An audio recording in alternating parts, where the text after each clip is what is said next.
விலை ஏன் இவ்வளவு அதிகமா இருக்கு? நான் யாரையும் கட்டாயப்படுத்தி இது வாங்க சொல்லல. அமீருல் மூமினின், யாருக்கு விருப்பம் இருக்கோ வாங்கலாம், இல்லாதவங்க வேற எங்கேயாவது வாங்கிக்கலாம்.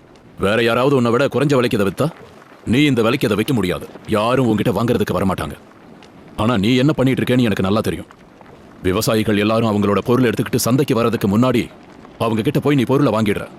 ஒட்டு மொத்தமா எல்லாத்தையும் நீயே காசு கொடுத்து வாங்கி வச்சுக்கிற. ஏழைகளுக்கு சேர வேண்டியதை நீ ஒரு ஆளே வாங்கி வச்சுக்கிட்டு ஏகபோகமா ஆதிக்கம் செலுத்துற. வல்லாகி இது நடக்காது. என் சந்தையில ஏகபோகத்தை நான் அனுமதிக்க மாட்டேன். யூனிஃபார்ம் சிவில் ஆக்ட் வந்து வருது சரியா? யூனிஃபார்ம் சிவில் ஆக்ட் வரும்போது நீ பிஜேபிக்கு எதிராக நிற்கிற சரியா? இதை நாங்கள் ஏற்றுக்க முடியாதுன்னு சொல்கிறேன். ஆனால் விவசாய சட்ட மசோதா வரும்போது எதனால வாய மூடிட்டு இருக்க?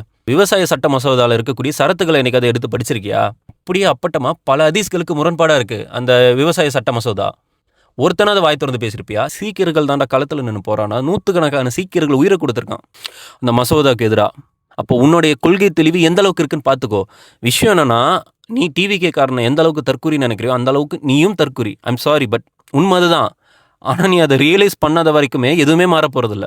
நான் திட்டுறேன்னு நினைக்காதீங்கடா. எதுக்குடா திட்டுனா தாண்டா நீங்கள் என்கிட்ட வருவீங்க.